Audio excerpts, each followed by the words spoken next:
칼 마르크스라고 하는 사람은 이 부르주아들은 매우 이기적인 존재들이다.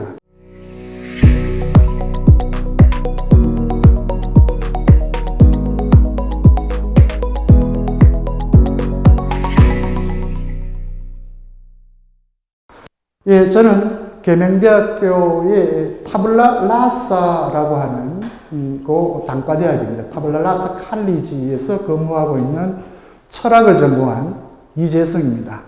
꿈이 시민 여러분, 반갑습니다.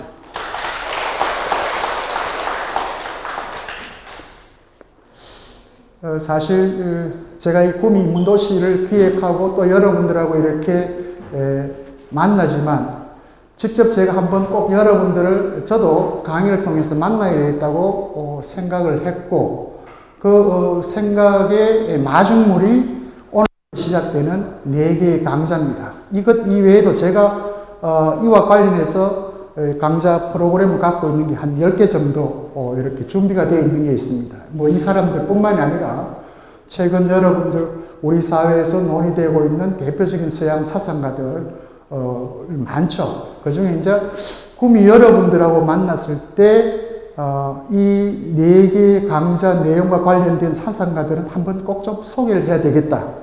제가 이제 꿈이라고 하는 이 도시를 인문도시로 기획할 때 꿈이라고 하는 이 도시에 대해서 가졌던 인상입니다. 인상.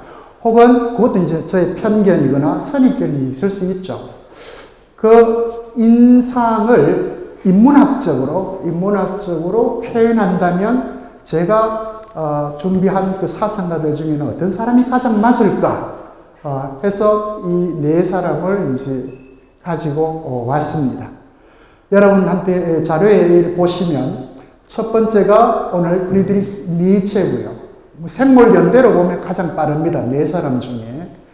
그 다음에 지그문트 바우만이라고 하는 사상가가 있습니다. 그리고 세 번째가 에리히 프롬이라고 하는 사상가가 있고요. 마지막으로는 카네티라고 하는 여러분한테 조금 낯선 그런 사상가이기도 한데 사실은 노벨 문학상을 받았던 작품입니다. 소개하고자 하는 작품이. 그래서 그 4사람 그리고 우리 당대를 살면서 우리의 삶을 그러니까 그건 뭐 서양 사람, 동양 사람 뭐 어떻게 나눌 이유는 없죠. 이 지구에 살고 있는 인류라고 하는 그 인간의 삶을 근본적으로 한번 고민했던 그 4사람입니다. 4사람인데 저는 꿈이라고 하는 도시에 대한 인상을 받으면서도 바로 이 4사람이 고민했던 그 내용을 여러분들하고 같이 한번 공유를 해봤으면 좋겠다라고 생각을 하고 이 주제들을 가지고 왔습니다. 그럼 오늘 첫 강의입니다만 프리드리히 니체라고 하는 사람을 통해서 여러분들하고 함께 얘기를 나눠볼 수 있도록 그렇게 하겠습니다.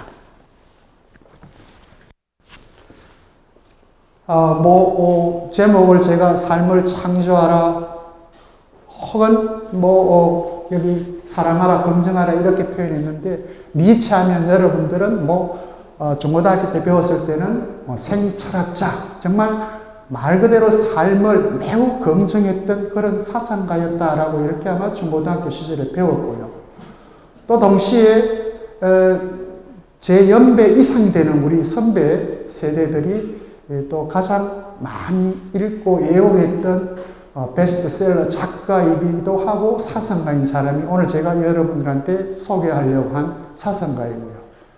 또 동시에 이 사람은 철학사적으로도 그렇고 문화사적으로도 그렇고 매우 급진적이고 혁명적인 발언을 당대에 했던 사람이고요.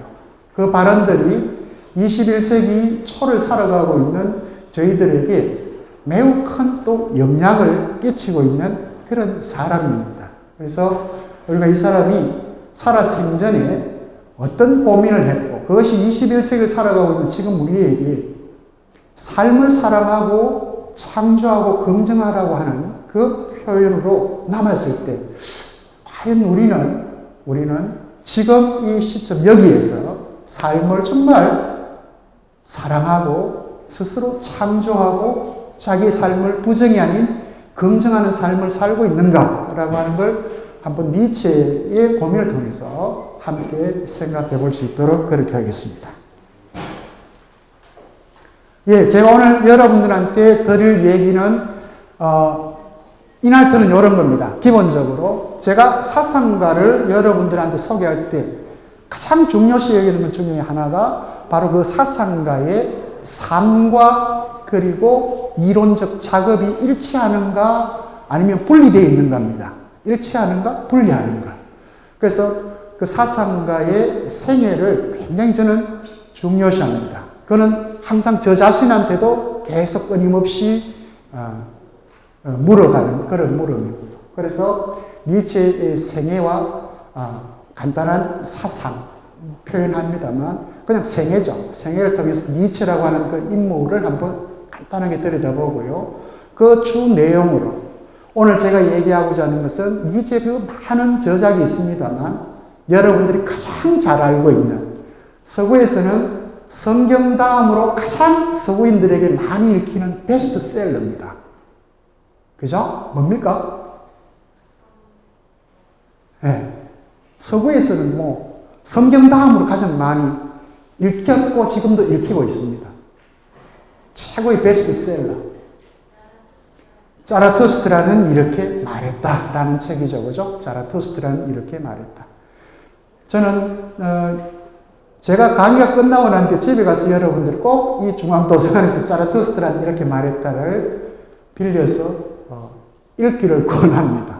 제가 아무리 열심히 떠들어봐도 여러분들이 직접 그걸 한번 읽어보자는 아마 여러분들 중고등학교 때는 이미 읽었던 분들도 계실 텐데 바로 그 자라투스트란 이렇게 말했다라고 하는 텍스트의 가장 핵심적인 내용을 가지고 니체의 생각을 한번 들여다보도록 그렇게 하겠습니다. 예, 먼저 니체의 생애입니다. 여러분이 그 사진이 희미하게 지금 잘 나오지 않은데요. 여기가 니체가 태어났던 조그만한 독일 소도시 웨켄이라고 하는 조그만한 소도시입니다. 저기 첨탑 고딕 양식으로 이렇게 보이는데 저기 이제 성당이 우리로 하면 지금 교회입니다. 교회인데 바로 저 교회의 담임 목사가 바로 이제 니체 아버지였죠. 그죠? 3대째 19세기에 3대째 목사를 하고 있다면 그 독일 사회에서는 가장 귀족 다음에 상류층으로 대우를 받던 그런 소셜 스테이트가 완전히 다른 그런 상황이죠. 그래서 1844년 19세기 중반입니다. 그죠? 19세기 중반. 근데 우리는 1844년 이렇게 하면 조선시대는 어떤 모습이었을까 이렇게 생각할 수도 있는데 이 1840년대 유럽은 혁명의 시대죠. 그죠? 혁명의 시대입니다. 소위 말하는 부르주아와 우리가 말하는 시민들과 그리고 많은 농민과 노동자들이 새로운 세상을 꿈꾸던 그런 세상들입니다. 여기저기서 독일에서 프랑스에서 영국에서 막 끊임없이 여기저기서 들고 일어났던 그런 시기죠. 소위 말하는 왕과 귀족들로부터 자유죠. 그죠? 왕과 귀족들로부터의 자유입니다. 일종의 정치적 자유를 부르짖던 그런 시절입니다. 굉장히 혼란하고 시끄러웠던 그 1844년 그 중반에 태어났습니다. 그리고 21세기가 시작되는 20세기가 시작되는 1900년이죠. 1900년. 그러니까 20세기 딱 되는 그 시점에 56세의 나이로 사망을 했습니다. 그러니까 여기도 있습니다만 이 베스트셀러, 세계적인 베스트셀러라고 부르는데 지금 현재 미국이나 영국이나 이런 데서 세계적인 문학 작품 베스트셀러를 꼽으면 10위권 안에는 꼭 이 니체 작품이 한 서너 번씩 들어가 있습니다. 그 중에 2위가 자라투스트란 이렇게 말했다. 1위는 여전히 성경이죠. 그죠? 성경. 서구 사회에서. 예, 요 부분들은 제가 그냥 지나가겠습니다. 어린 시절이기 때문에 우리 니체한테 가장 중요한 시기는 25세부터입니다.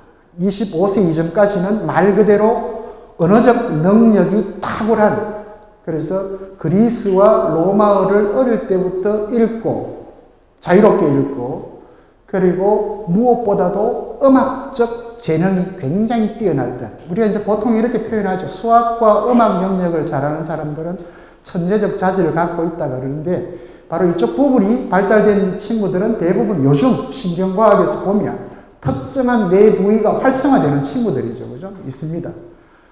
언뜻 보기에는 좀 모자라 보이고 아무것도 할 수 없는 아이처럼 보이지만 수학이나 음악이나 이런 특정한 재능을 이렇게 타고난 친구들이 있죠. 일종의 니체도 그런 유형입니다. 그런데 이 니체는 특히 수학은 정말 못했는데도 불구하고 음악적인 재능은 너무 뛰어나요. 어릴 때부터 5, 6살 때부터 작곡을 하기 시작을 하고요. 그리고 언어적 능력이 굉장히 뛰어났습니다. 바로 이 언어적 능력이 뛰어나다는, 우리 한국식으로 하면 한문 능력이 탁월한 애예요. 고대 그리스 로마어를 탁월하게 읽었습니다. 다른 말로 하면 그리스 로마의 고전들을 어릴 때부터 읽을 수 있는 지적 능력을 갖고 있는 거죠. 그러니까 여러분 이건 생각하셔야 됩니다. 바로 19세기 그때 독일 혹은 뭐 프랑스 다 마찬가지입니다. 그리스 라틴어를 읽을 수 있는 것은 아주 소수의 몇몇 사람들이죠. 그죠? 바로 그 소수의 몇몇 사람들이 당대의 지적인 문화를 이끌어 주도하는 그런 사람들입니다. 니체는 바로 그런 사람들 중에서도 탁월한 능력을 보였던 사람입니다. 박사학위도 없는 24살에 혹은 뭐 25살 이렇게 표현합니다만 바로 스위스 바젤 대학의 고전 문헌학과, 그러니까 우리로 하면 그리스 로마의 고전들을 연구하는 학과의 정식 교수로 초빙을 받을 정도로 뛰어난 능력을 보여줬던 사람이 바로 니체입니다. 그죠? 요 그림이 니체를 드러내는 가장 중요한 사진이에요. 요 그림이. 이 사진을 보고 바로 그가 사랑했던 루 살로메라고 하는 이 여성이 이 니체의 저 표정을 표현하고 있죠. 그죠? 표현하고 있습니다. 저 눈은 누구를 보는지도 모르는 아득한 우주를 바라보는 듯한 그 깊은 눈이 있고요. 그리고 그 콧수염에 숨겨져 있는 그 얇은 입술은 무엇을 말하려고 하는지도 모르는 그런 소심하고 여성적인 갸냘픈 한 남자. 이게 루 살로메가 본 자기한테 사랑을 표현했던 니체에 대한 인상입니다. 이 사진이에요. 이 유명한 사진인데, 바로 이 니체가 여기도 이거 한번 보십시오. 군복을 입고 있지 않으세요? 루 살로메가 이야기했던 그 여성적이라고 하는 이 니체는 단 한편으로는 자기를 표현하는 방식에서 프로이센 당시는 군국주의죠. 그죠? 군인 사회입니다. 프리드리히라고 하는 군인 황제가 지배하는 그런 매우 폭력적인 사회였죠. 그러니까 그때는 군인이 귀족이었고 전쟁을 치는 기사였고 그리고 나라를 수호하는 그런 수호자들이고, 그러니까 이 제복을 입은 사람이 가장 사회적으로 대우를 받는 그런 시대였습니다. 그러니까 이 니체도 항상 바로 이런 그 제복과 큰 칼을 찬 그런 모습으로 자기 자신의 외적인 왜소함이나 이런 것들을 강하게 드러내려고 표현하는 방식으로 이렇게 사진을 찍기도 했었습니다. 이제 이 부분이 가장 중요한 부분이 바로 저기죠. 1864년, 그러니까 20살 때입니다. 20살 때 여기서 말하는 슐포르타라고 하는, 우리로 하면 이제 고등학교, 김나지움이라고 하는 곳인데, 여기 이제 졸업을 하고, 지금은 뭐 통일된 독일이지만, 20세기까지, 그래도 1989년까지 베를린 장벽이 무너지기까지는 서독, 동독 할 때, 그 서독의 수도였던 본이라고 하는 조그마한 도시가 있습니다. 라인 강변에. 그, 본 대학에서 공부를 했는데, 이제 여기서 바로 이 리츠리라고 하는 뛰어난 고전 문헌학자를 만납니다. 이제 어떤 선생을 만나는가도 사실 학문하는 데서는 굉장히 중요하죠. 그래서 이 리츠를 통해서 그리스 로마 고전을 공부를 하고 또 리츠리 본에서 라이프치히라고 하는 더 큰 대학으로 이렇게 옮기게 되면서 같이 또 따라가게 돼요. 이 과정을 통해서 그 리츠의 소위 말하는 추천으로 스위스 바젤 대학에 또 교수로 가게 되지요. 요 그림은 다 아시겠죠? 이건 사진이 아니라 그림인데 딱 그림을 그리는 폼이 누군가 딱 표가 나죠? 그죠? 누굽니까? 이 그림을 그린 사람. 지난번 이미혜 선생님 하실 때 그림 한번 봤죠? 이렇게 경악한 듯 소리 지르는 표정을 지었던 뭉크, 에드워드 뭉크, 그죠? 뭉크가 그렸던 그림입니다. 뭉크가 니체의 자화상을 이렇게 그려준 건데, 네. 여기는 1869년입니다. 24살 때 박사 학위도 없이 스위스 바젤 대학에 교수로 초빙되어 가고요. 그리고 교수가 되고 난 뒤에 어릴 때 썼던 그 글을 가지고 박사 학위를 또 줍니다. 그 학교에서. 그러니까 사실 따져보면 요즘 같은 이런, 형식적 절차가 강한 제도 교육 안에서 있을 수가 없는 일들이죠. 이때 당시만 하더라도 굉장히 뛰어난 능력을 가진 사람은 박사학위 혹은 하빌리타치온이라고 하는 교수 자격 시험을 건너뛰고 이렇게 교수가 될 수 있는, 그거는 이제 누가 어떻게 추천하고 인정을 해주는가 하는 것이 19세기까지만 하더라도 가능했었습니다. 여기가 바젤 대학입니다. 스위스 바젤 대학인데, 유럽에 많은 대학들이 있습니다만, 그 중에서도 이 바젤 대학은 1459년이니까 15세기, 상당히 오래된 역사를 가지고 있는 대학이고요. 이 바젤 대학과 관련된 대표적인 인문학자들이 에라스무스라든지 파라셀수스, 그리고 바젤 대학이 가장 자랑하는 니체의 제자였던 역사학자입니다. 야콥 부르크하르트. 우리가 르네상스 시대를 이해하려면 이 야콥 부르크하르트의 이탈리아 르네상스에 대한 책을 읽지 않으면 뭔지 모를 정도로 바로 니체한테 그리스와 라틴어 고전을 배우고 위대한 역사학자가 되었던 사람이 야콥 부르크하르트입니다.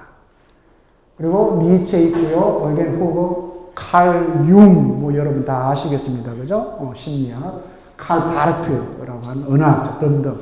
이 바젤 대학을 거쳐간 소위 말하는 사상가들이 아주 많죠. 가장 대표적인 사람들이 이제 이런 사람들입니다. 이 바젤 대학의 교수가 되고 난 뒤에 바로 이제 여기 말하는 1869년부터 그리고 바젤 대학 교수를 그만두는 1879년까지 이 10년 기간이 니체에게서는 소위 말하는 교수 생활 동안 이루어지는 하나의 정신사적 세계가 10년. 그 다음 이후에 또 10년이 있습니다. 그 10년은 이제 교수를 그만두고 이제 여러분하고 만나게 될 텍스트가 바로 그 10년대에 이루어집니다. 그 10년. 그러니까 정신적으로 가장 치열하게 왕성한 작업 활동을 했던 시기고요. 그 다음 그 이후 죽을 때까지 10년은 이제 정신병에 걸려서 정신병동 생활을 하다 죽어가는 그 10년. 이 30년이라고 하는 이 세월이 교수가 시작된 그 지점부터 죽는 56세 그 30년을 10년 주기로 나누면 니체의 전체의 생애가 다 보입니다. 그러니까 제가 이제 여러분한테 말씀드리려고 하는 것은 니체가 왜 삶을 사랑하고 창조하고 긍정하라고 했을까라고 하는 물음인데, 이건 여러분들이 나중에 끝나고 난 뒤에 가면서 꼭 한번 생각을 해보십시오. 제가 미리 물음을 던집니다. 여러분들 지금 다 건강하시죠? 그죠? 저도 마찬가지입니다. 이렇게 하루 아침에 눈을 뜨고 다음 저녁 시간에 잠이 들 그 시간까지는 열심히 우리는 밥을 먹고 일하고 커피 마시고 사람들 만나서 웃고 화도 내고 그렇게 일상을 이렇게 살아갑니다. 아프지 않은 건강한 상태에서. 그런데 아마 여러분들 중에서는 지금까지 저도 그렇고 살아오면서 특정 시간에 지금까지 살아오면서 전혀 경험해보지 못한 그런 고통을 느껴본 분들도 있을 겁니다. 그것이 짧은 시간도 있을 거고요. 조금 긴 시간도 있을 거고요. 바로 이 니체가 교수가 되고 난 이후부터, 물론 어릴 때부터도 선천적인, 유전적인 것도 있습니다만, 바로 이 시기부터 겪게 되는 삶의 고통들입니다. 삶의 고통들. 죽을 만큼 아픈 고통이 찾아오면 늘 이렇게, 그죠? 요양을 하러 다닙니다.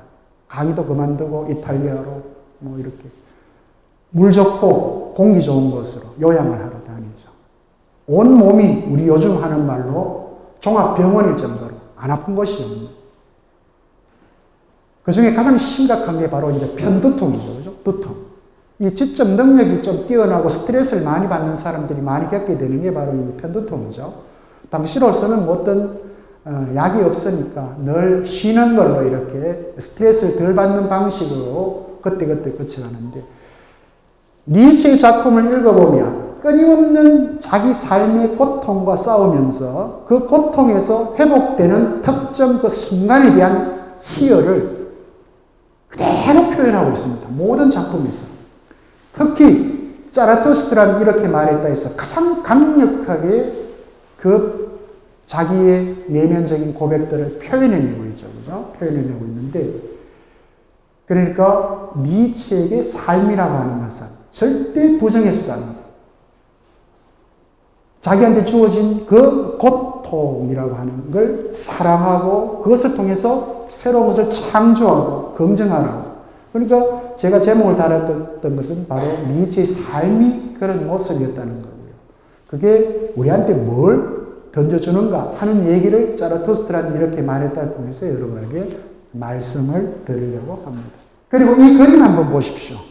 이 그림이 조금 있다가 이제 1882년이라고 하는 그 시점에서 만나게 되는데, 바로 저 뒤쪽에 이 채찍을 들고 있는 여성입니다. 루 안드레아스 살로메라고 하는 여성입니다. 많이 들어봤을 텐데, 루 살로메 하면 지난 시간에 우리 이미혜 선생님 이야기할 때 팜파탈, 우리 팜파탈 이런 표현을 하죠. 그죠? 팜파탈의 가장 대표적인 여성으로 바로 이 루 살로메를 얘기를 하는데, 매우 열정적이고 지적인 여성입니다. 매우 열정적이고 지적인 러시아계 태생의 여성인데, 당시 19세기 중후반 그리고 20세기 초까지 본인이 사망할 때까지 서양의 가장 대표적인 지성들을 유혹했던 여성입니다. 유혹했던 여성이죠. 정신적으로도 그렇고 육체적으로도 그렇고 아주 독특한 여성인데, 그런데 이 여성이 자기의 삶을 책으로 남겼는데 거기에는 딱 5사람만 얘기를 해요. 수많은 그 지성인들이 있는데도 불구하고 딱 5사람. 그 중에 한 사람이 제일 앞에 있는 파울 레라고 하는 의사이자 철학자입니다. 파울 레. 원래는 철학을 공부하다가 니체의 제자예요. 니체보다 5살 어린데 니체한테 배움을 받아서 니체한테 흠뻑, 그러니까 거의 니체 신도라고 할 정도로 니체를 존경하고 공경했던 제자이던데, 나중에 하빌리타치온 교수 자격 시험에 떨어지면서 바로 또 의사 공부를 했던, 그래서 의사가 되었던 사람이고요. 그 뒤에 있는 사람이 니체입니다. 니체. 그리고 마지막에 저기 있는 여성이 루 살로메입니다. 저때 당시 니체는 38살이었고요. 루는 21살이었습니다. 21살. 그러니까 우리 지금 여러분 21살 한번 해보십시오. 여러분들 자제분들 21살짜리 대학교 뭐 한 1, 2학년 아직도 철없고 세상 물정 모르고 어딜 나가도 겁나고 뭘 해야 될지 이렇게 여러분들이 고민하고 있는 그 나이입니다. 이 여성이. 그런데 놀랍게도 이 21살짜리가 이 파울레도 그렇고 니체도 그렇고 보자마자 첫눈에 가버립니다. 파울레도 루를 보자마자 3주 만에 내하고 결혼해도 물론 거절당하죠. 그죠? 거절. 아주 기막힌 사연이 있습니다. 여기에는 루가 그렇게 남성들로부터 구원 요청을 받지만 결혼을 안 하겠다라고 하는 이유가 있습니다. 근데 결혼을 합니다. 나중에 하는데 결혼 안 하겠다 한 이유가 10대 후반에, 그러니까 러시아에서 유럽으로 오기 전에 10대 후반에 루를 가르쳤던 덴마크 출신의 목사님이 있었는데, 이 사람이 소위 말하는 플라톤, 아리스토텔레스, 데카르트, 칸트, 루소 모든 서양의 지성인들, 사상가들을 루가 가르쳤던, 너무나 정신적으로 존경했던 목사님이었습니다. 그런데 이 목사가 그 10대 후반에 이 소녀, 루, 자기 딸하고 나이가 비슷한 이 루를, 그리고 루는 정신적으로 그렇게 영향을 받고 있는 그런 상황에서 성폭행을 합니다. 예나 지금이나, 그죠? 성폭행을 당하게 되죠. 그러면서 루는 철저하게 남성들과의 육체적 관계를 그때부터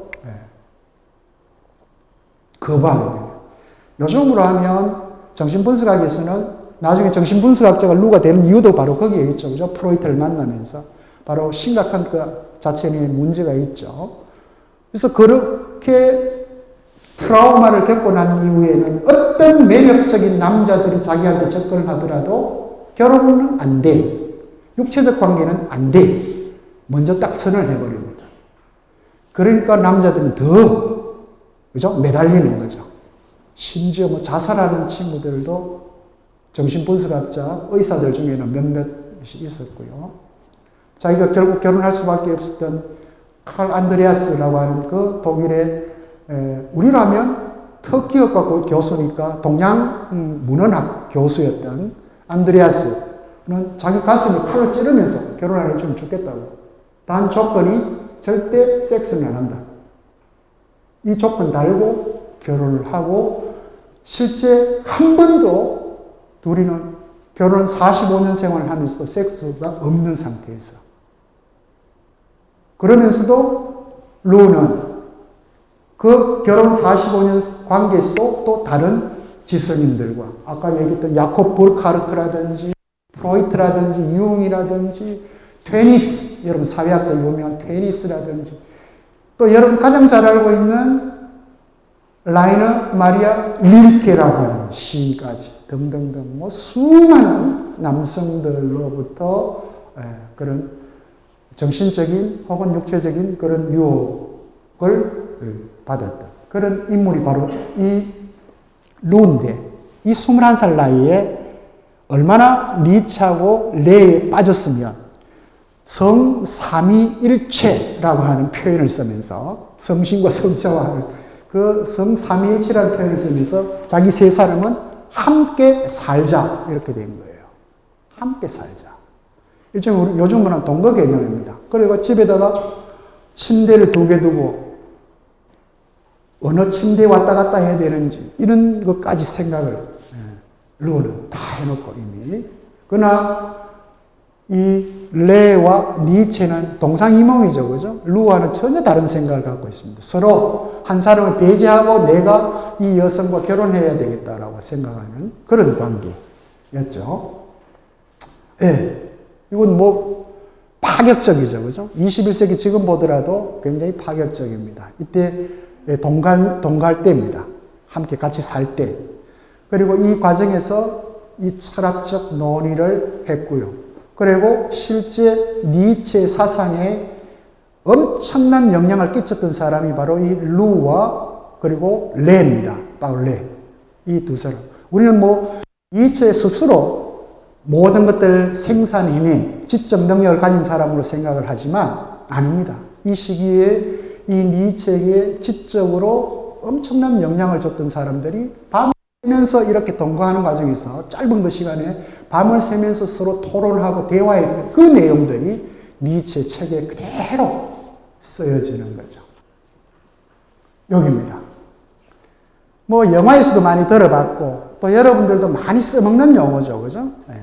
바로 이 즐거운 학문이라고 하는 것을 딱 출간하면서 이 책을 출간하고 레와 루에게 자기 글을 낭독해 주는 걸 니체가 가장 즐거워했던 그 시기입니다. 1882년 4월 30일인가요? 4월 말에 처음 로마 성 베드로 성당에서 니체가 루를 만나면서 했던 말입니다. 했던 말. 우리는 어느 별에서 와서 서로 우연히 이렇게 만나게 되었을까요? 이렇게. 그래서 많이 들어봤죠? 화성에서 온 남자, 뭐 금성에서 온 여자. 영화에도 이 대목들이 많이 사용되기도 하는데. 그러니까 굉장히 무미건조하게 루는 찌리히 이렇게 표현하기도 합니다만. 그리고 그 당해 10월이죠. 그죠? 10월. 라이프치히에서 살로메와 마지막 만나고 난 뒤에 두 사람은 영원히 한 번도 보지를 못하게 되는데 문제는 요겁니다. 바로 1882년 4월에 처음 만났던 루, 그리고 루와 레와 함께 그 아주 짧은 기간 동안 동거를 하면서 대화하고 나누었던 그 과정에서 바로 루가 니체에게 끼친 영향이 바로 결과가 자라투스트라는 이렇게 말했다라고 하는 책이 나올 수 있게 했던 거죠. 네. 놀랍습니다. 저러고 나서 83년에 자라투스트라는 이렇게 말했다. 1부에서 제3부까지 그냥 써버립니다. 저는 지금도 논문 하나 쓰는데 상당히 오랜 기간이 걸리거든요. 초벌구를 하고 난 뒤에 그것을 다시 따듬는 과정을 또 가야 시간이 필요하고 한데, 이 니체는 지금 책을 하나 쓰는 게 그냥, 저희들 뭐 편지 한 장도 지금 요즘 글 쓸 때 힘든데, 편지 한 장 쓰듯이 그렇게 써버려요. 83년에 이렇게 자라투스트라는 이렇게 말했다. 1, 3부까지 작성을 합니다. 4년에는 4부 완성을 합니다. 그래서 건강은 또 호전이 되고, 악화되고, 호전되고, 악화되고, 죽었다가 살았다가, 죽었다가 살았다가. 이 과정을 계속 겪습니다. 그 과정에 엄청난 자기 삶을 창조해낸 바로 작품들이죠. 그죠? 20여 권이나 되는 작품들이 막 쏟아져 나오기 시작합니다. 이 시기에. 가장 심각했던 부분은 이 부분이죠. 87년입니다. 살로메가 안드레아스와 결혼한다는 소식을 듣고 엄청난 충격을 받게 되면서 또 다시 건강이 악화돼서 니체의 정신사회에서 가장 중요한 장소이자 공간입니다. 이탈리아의 질스 마리아라고 하는 공간인데, 혹시 나중에 코로나가 다 끝나고 난 뒤에 여러분들 유럽 여행을 가시면 꼭 니체를 한번 이렇게 만나고 나면 니체가 거쳐갔던 곳, 주로 이탈리아 북부 지역입니다. 그런 데를 한번 이렇게 따라가 보면 이 질스 마리아에 가면은 니체가 먹고 자고 걸렸었던 그 호텔이 아직 그대로 있습니다. 미국의 아주 젊은 철학자 중에는 제가 최근에 읽었던 책 중에는 바로 니체가 묵었던 그 시기 동안 그 질스 마리아 호텔에서 있으면서 니체가 잤던 방에 투숙을 하면서 니체가 어떻게 했을까를 상상하면서 그걸 글로 쓴 젊은 미국의 철학자도 있어요. 이 희미하게 나오는데요. 자라투스트라는 이렇게 말했다. 한국에서는 책세상이라고 하는 이 출판사에서 니체 전문가들이 모여서 니체 전체 전집을 번역을 했습니다. 그래서 보통 니체 책을 읽고 싶다고 할 때는 시중에 여러분 교보나 영품 가면 매대에 가면 니체 책이 특히 치유와 관련된 책이죠. 우리 마음, 심리적인 변화들을 안정시켜주는 니체의 텍스트에 나오는 용어들을 이것저것 발췌해서 만들어 놓은 그런 책을 많이 팝니다. 그런 책은 읽지 마세요. 그런 책은 읽지 마시고 니체의 원전, 독어로 못 읽기 때문에 그 니체를 전문가들이 번역한 전집, 번역본을, 그 원전을 한번 직접 대하시는 게 여러분들 니체를 이해하는 데 더 큰 아마 도움을 얻게 될 겁니다. 그리고 인생에 있어서 니체에게는 특히 이제 여러분 니체의 텍스트를 읽다 보면 여성 혐오적 발언이 굉장히 많이 나옵니다. 즐거운 한문 같은 경우는 이 루를 만나고 하는 그런 시점이기 때문에 여성이 혐오적인 그런 표현이 없어요. 굉장히 밝고 경쾌한데 이 병이 들고 난 이후에 이 자기 동생 엘리자베스 여동생과의 관계, 어머니와의 관계, 할머니와의 관계, 이 아버지가 일찍 돌아가시고 자기가 가장 존경했던 아버지가 일찍 돌아가시고 엄마들, 할머니들 그리고 여동생, 여성들 사이에 끼어가지고 살면서 이제 너는 이렇게 돼야 돼, 저렇게 돼야 돼라고 계속 끊임없이 이렇게 압력을 받으면서 엄청난 스트레스를 받게 되죠. 그래서 상당히 여성 혐오적인 그런 발언들을 텍스트 안에서 하게 됩니다.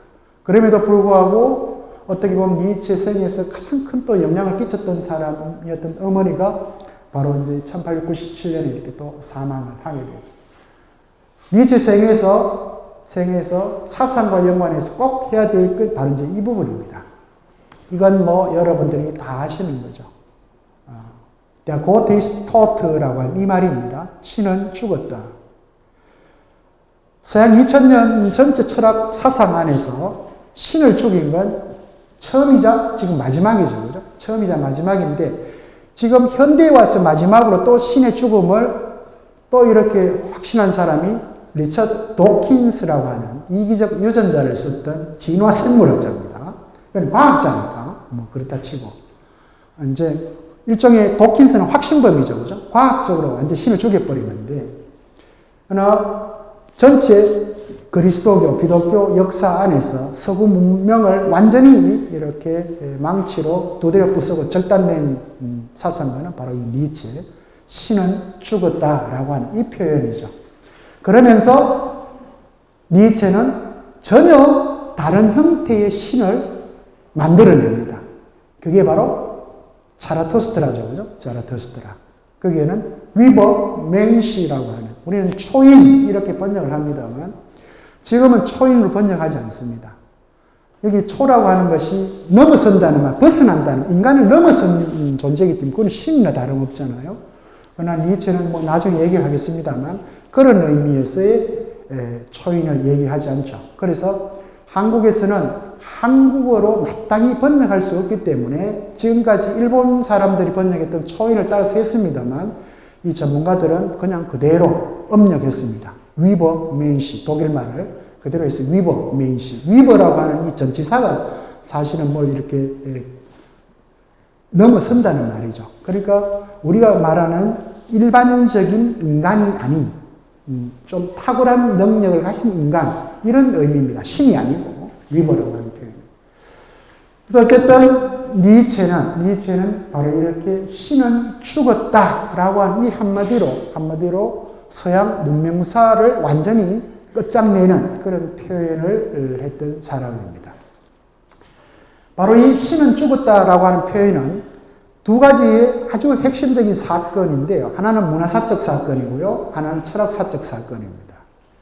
그러니까 철학에서도 플라톤 이후 니체까지, 물론 지금도 마찬가지입니다만 끊임없이 존재론을 얘기해요. 형이상학을 얘기를 하죠. 그죠? 형이상학을 얘기했던. 그것을 끝장내는 거였다면 문화사적으로는 그리스도교 도덕을 끝장내버린 거죠. 그리스도교 도덕.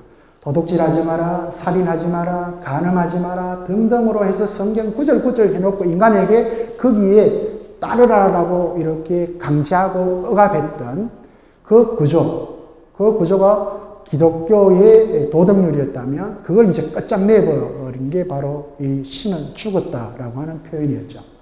그래서 보통 문화적 사건인 동시에 철학적 사건이다 이렇게 이제 표현하고 그걸 니체가 했다. 그래서 니체가 우리에게 지금 현재도 여전히 아주 위험한 그리고 상식적이지 않은 그런 사상가로 남아있는 이유이기도 합니다.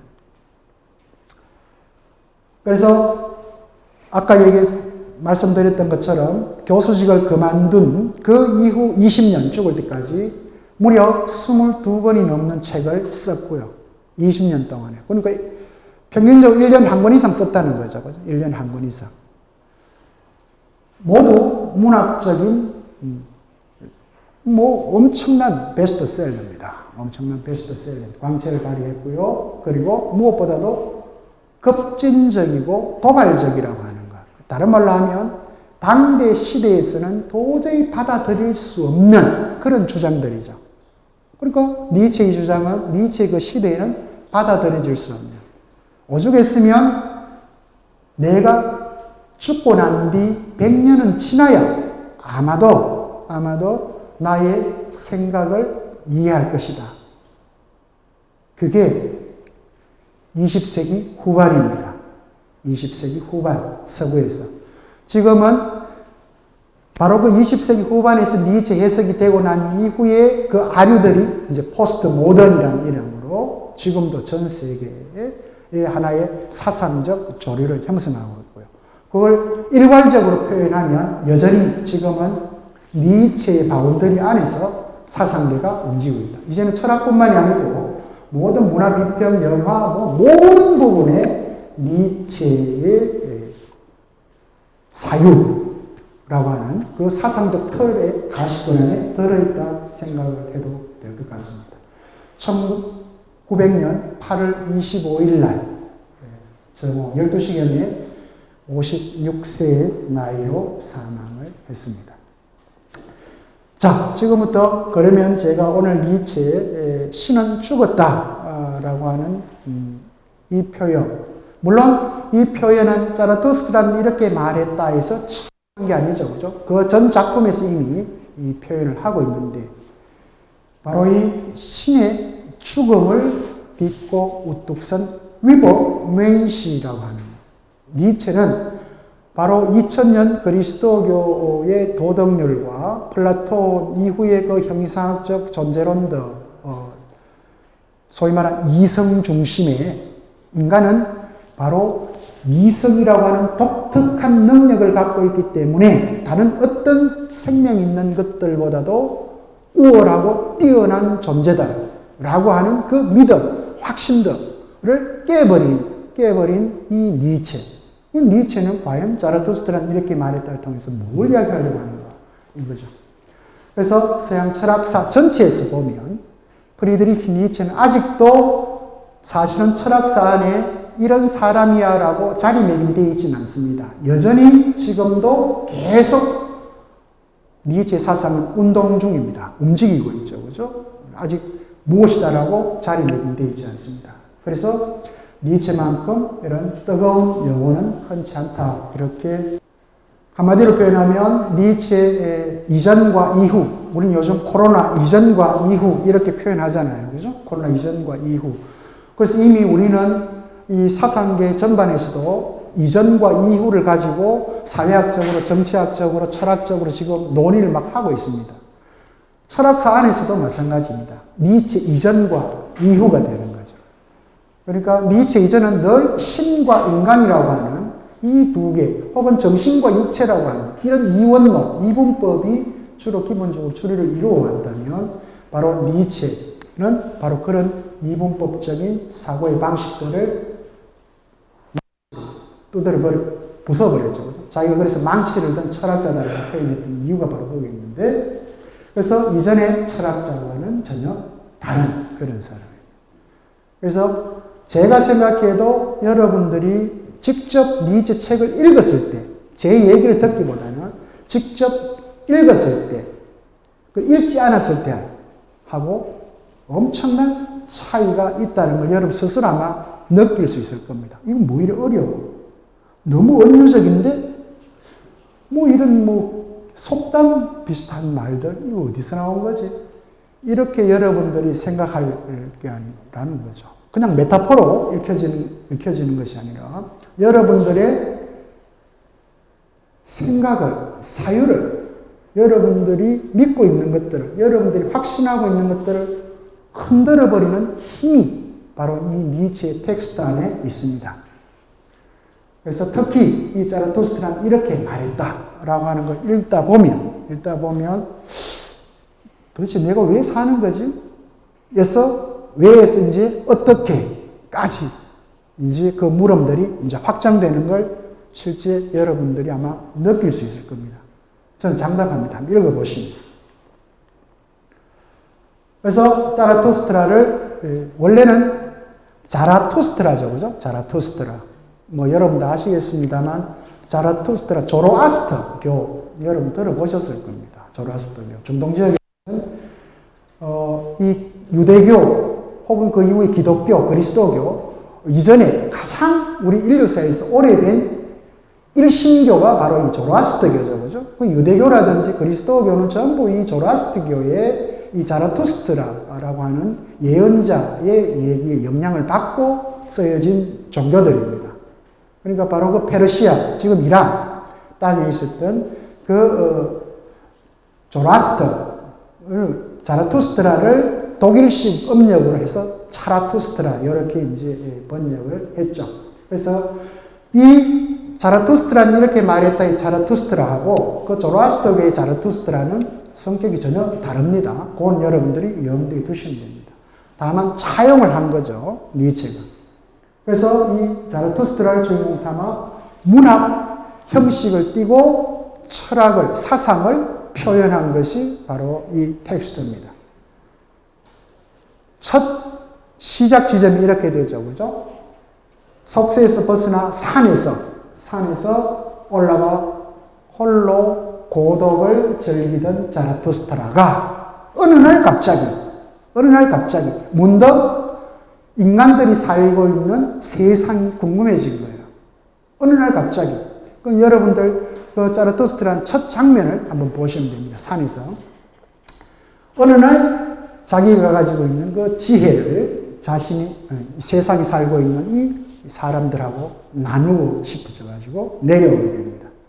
이건 마치 2400~500년 전에 플라톤의 폴리테이아, 국가론 제7권에 나오는 동굴의 비유하고도 매우 유사하죠. 그죠? 동굴의 비유.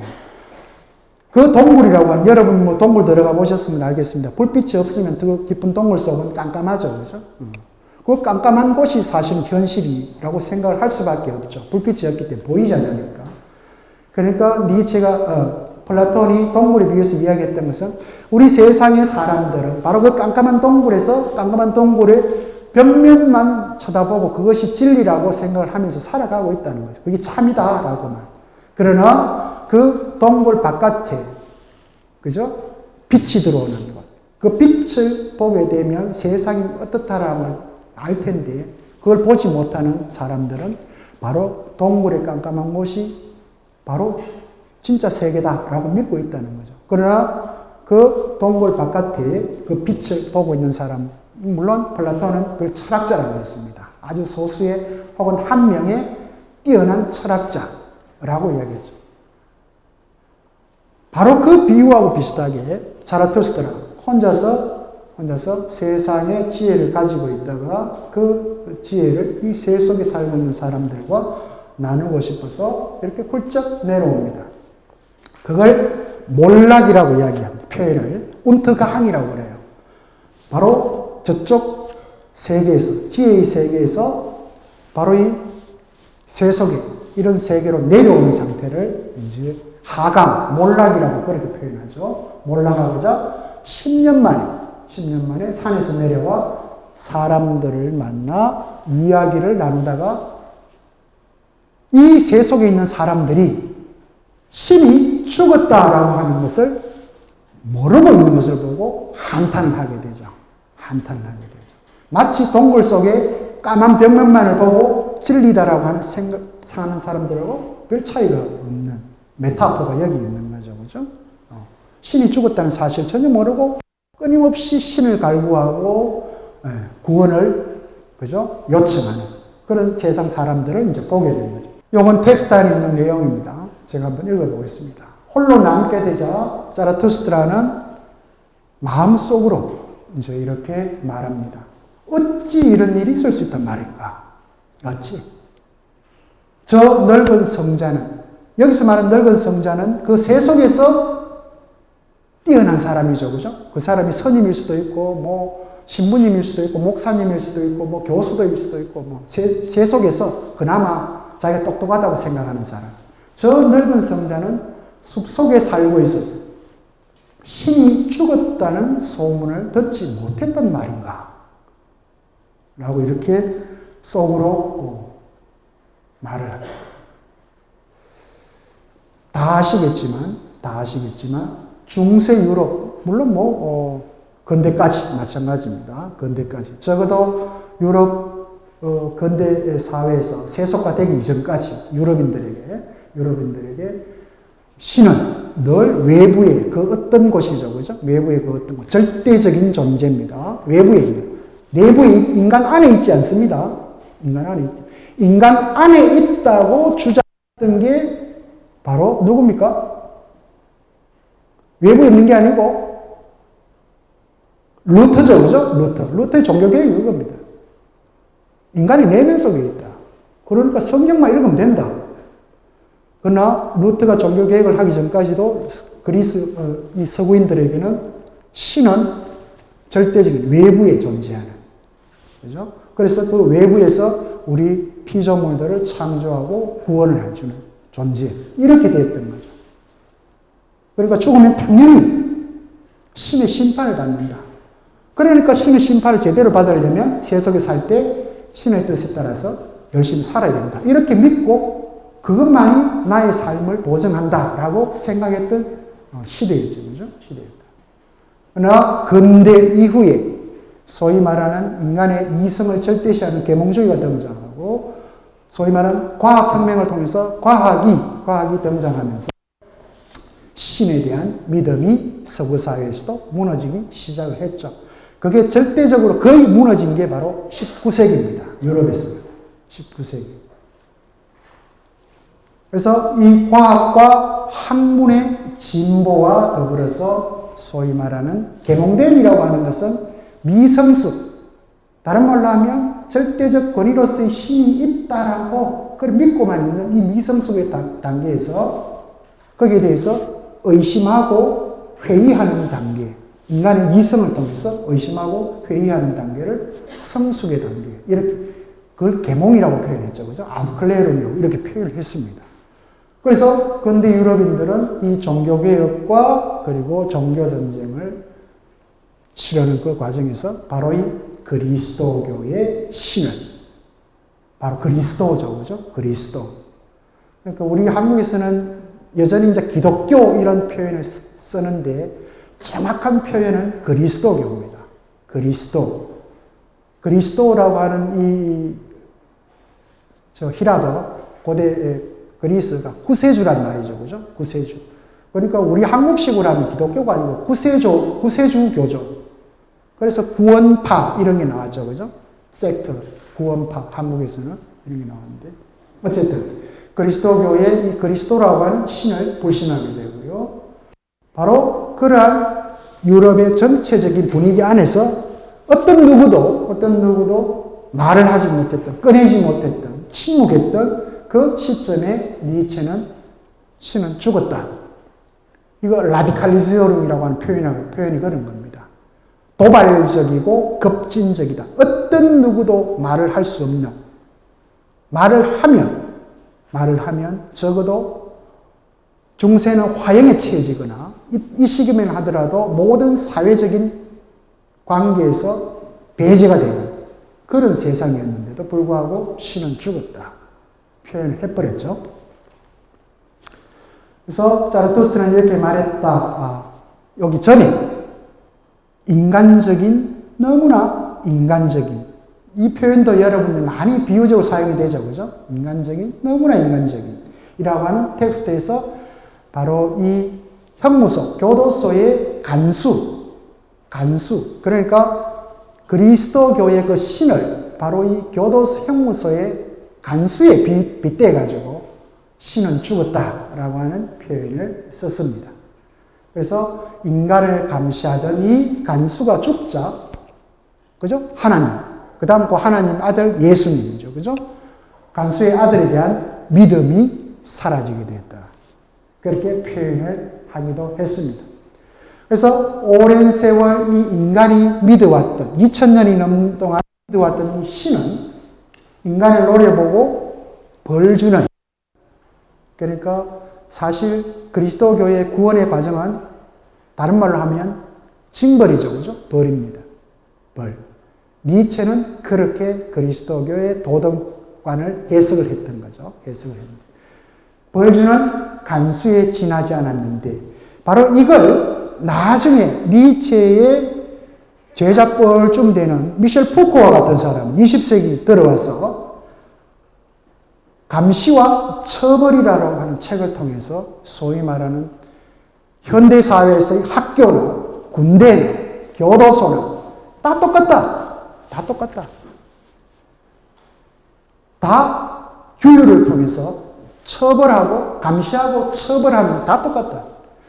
그러한 과정에서 형성된 인간은 절대 자유로운 인간이 될 수 없다.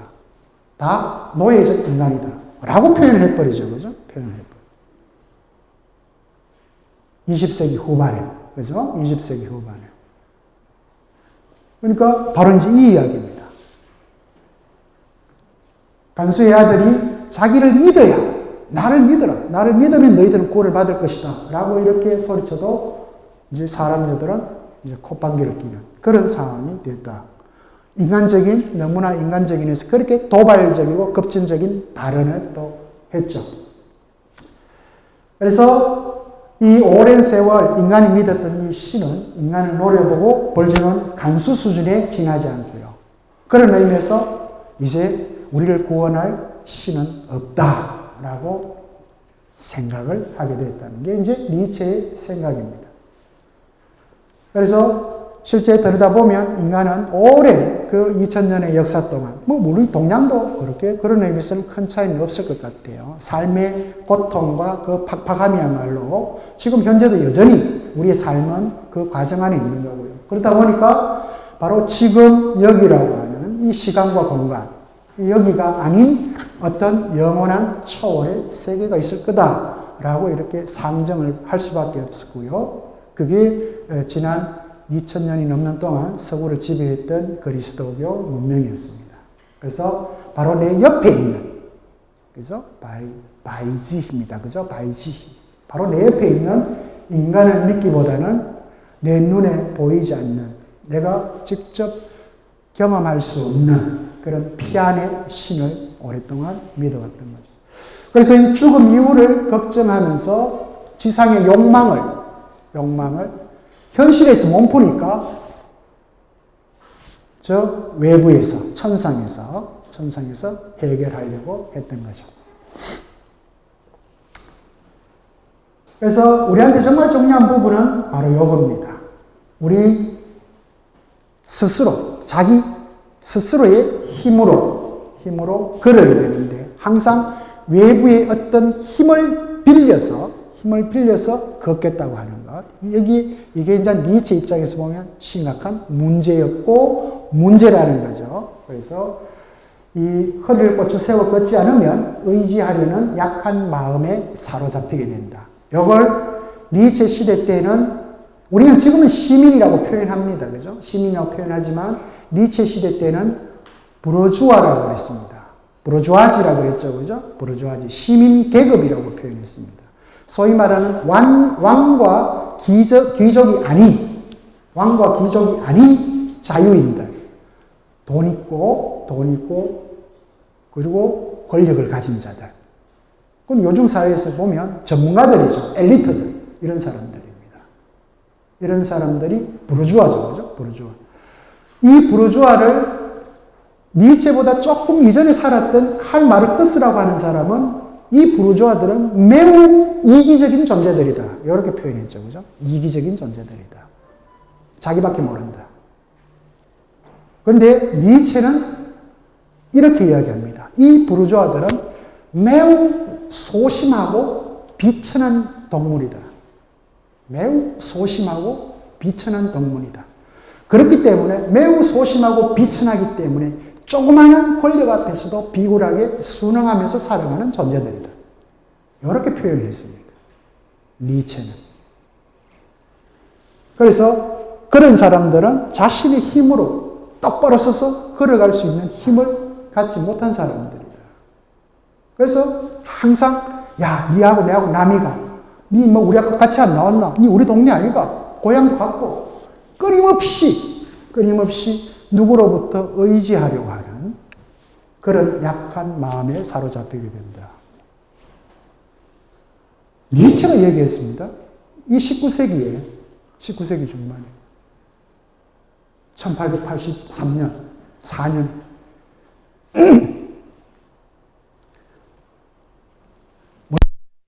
제가 아까 말씀드렸습니다만 3대째 목사, 그 담임 목사, 그것도 그냥 어떤 교회에 가서 이렇게 한 목사가 아니고 진짜 한 동네를 책임지는 그런 목사 집안에서 자랐던 사람이기 때문에 특히 니체는 그리스도교 성경, 그죠?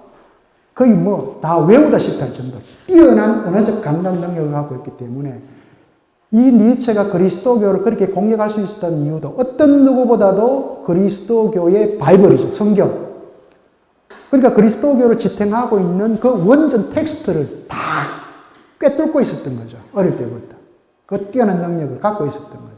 그러니까 그 성경이 갖고 있는 내용 부분에 가장 예민한 부분을 뚫고 들어가서 신을 죽여버린 게 바로 이 니체입니다. 니체. 그래서 그리스도교라고 하는 이 그늘에서 숨막혀 하던 이렇게 이 숨막혀 했던 건 누구냐면 엄마였죠. 어머니가 끊임없이 어릴 때부터 너는 아버지의 뒤를 이어서 뛰어난 목사님이 되어야 된다. 너는 하나님의 아들이다. 계속 주입을 했던 거죠. 네. 그래서 이 자라투스트라는 이렇게 말했다는 것은 성경의 4대 복음 이후에 제5의 복음이라고 자기는 이제 이 4개는 다 집어치우고 제5의 복음으로 자라투스트라는 이렇게 말했다. 그랬으면서 바로 이 신이라고 하는 존재를 증명해주는 이 4개의 복음서에서 벗어나게 된 거예요.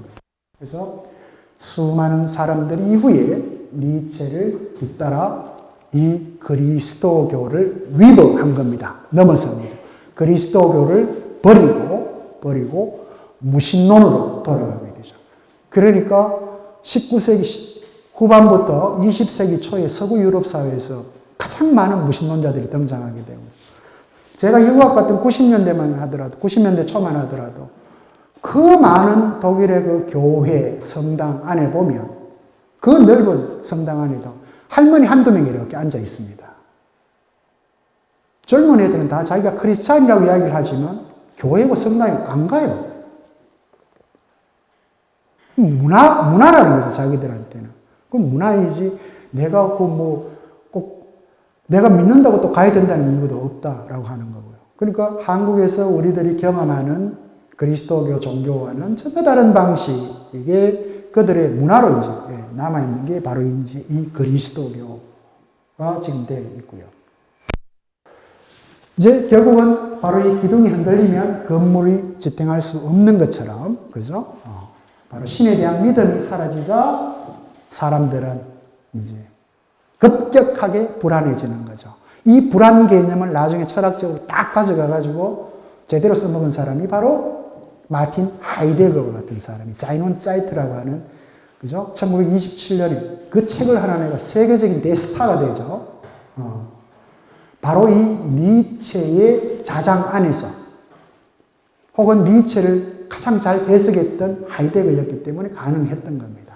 바로 이 불안, 실존 불안이죠, 그죠? 그 전까지는 하나님을 믿고 있었기 때문에 세상이 아무리 고통스럽고 힘들고 하더라도 하나님만 믿으면 천당에 갈 수 있다라고 이렇게 마음의 안정을 취하고 살아갔는데 하나님을 딱 버리고 나니까 이 불안한 거예요. 실존적 불안이죠. 그게 20세기에 실존주의라고 하는 이 철학사적 조류가 등장하게 되는 또 이유이기도 하고요. 바로 자라투스트라는 이렇게 말했다에 등장하는 일종의 나귀 축제와 관련된 얘기입니다. 나귀 페스티벌인데 사람들은 무엇이든지 의지하고 믿을 게 필요했고요.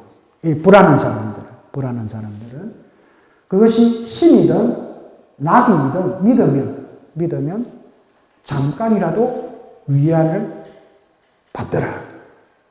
이제 나귀 축제 비유입니다. 니체. 그래서 니체는 지난날 불안에 떨며 신에게 의존하고 어리석게 생각하고 행동했던 바로 이 인간을 극복하기 위해서 만들어낸 제2복음서의 가장 핵심적인 개념입니다. 제5의 복음이라고 한 건 니체 자신의 표현입니다. 바로 위버 메인시라고 하는 표현입니다. 제가 여기서는 그냥 초인이라고 썼는데 왜 초인이라고 하는 그 한자어를 써서는 안 되는지 제가 말씀을 좀 이따가 드리겠습니다. 예, 여기 위버 메인시와 관련된 원전 대목입니다. 원전 대목인데 그 초인은 그냥 제가 위버 메인시라고 그렇게 표현을 할 때 그렇게만 들어주십시오. 나 너희들에게 초인을 가르치노라. 이제 핵심적인 이제 개념은 제가 빨간색으로 조금 쳐놨습니다. 위버 빈덴돼야 된다. 사람은, 인간은 극복되어야 될 존재다. 극복되어야 될 존재다. 그래서 극복되어야 될 그 무엇이다. 너희들은 너희 자신을 극복하기 위해 무엇을 했는가? 이 극복이 바로 위버라고 하는 표현을 갖고 있습니다. 위버 빈덴이니까 위버.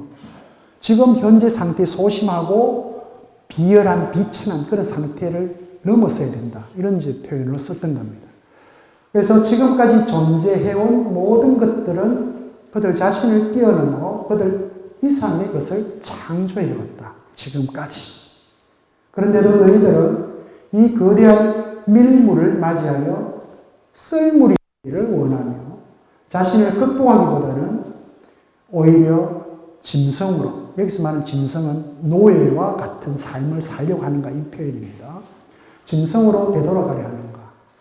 사람에게 있어 원숭이는 무엇인가? 일종의 웃음거리 아니면 일종의 견디기 힘든 부끄러움이 아닌가? 초인에게는 사람이 그렇다. 인간과 원숭이의 관계를 초인과 인간의 관계로 이렇게 비교해 놨죠. 사실은 19세기 이 시점에 겨우 진화론이라고 하는 것이 1859년도에 여러분들 아시다시피 종의 기원이라고 하는 것이 등장하죠. 그러니까 우리는 지금 진화론 생물학에서는 너무나 상식적인 표현이지만 1883년에 이 책을 썼을 때는 1859년에 영국에서 종의 기운이라고 하는 것이 등장하고 실제 영국 사회에서도 전혀 받아들이지 않던, 진화론이 받아들이지 않던 그런 시대입니다. 그런데도 이미 니체는 그 종의 기원을 읽었고 거기에 영향을 받았다는 것을 작품 속에 이미 이렇게 원숭이와 인간의 관계를 통해서 표현을 하고 있죠. 일종의 웃음거리 아니면 일종의 견디기 힘든 부끄러움일 뿐이다. 이렇게 표현을 해놨습니다. 그죠? 그런 부분에서는 찰스 다윈의 진화론에 상당한 영향을 받고 있는 것 같고요.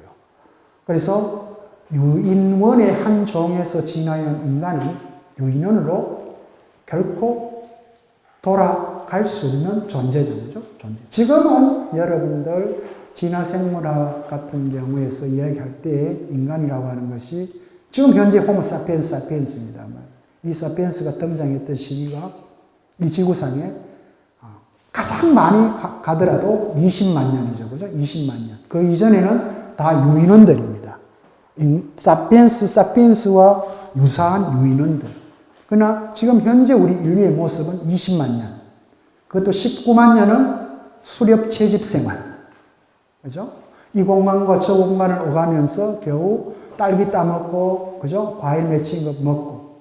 이 공간이 없으면 저 공간에 가고. 바로 그 수렵 채집의 가장 대표적인 형태가 지금 사막화된 곳들이죠. 그죠? 중동 지역. 그러니까 1만 년 전만 하더라도 그 이전에 그 지역은 수풀이 우거지고, 그죠? 수풀이 우거지고.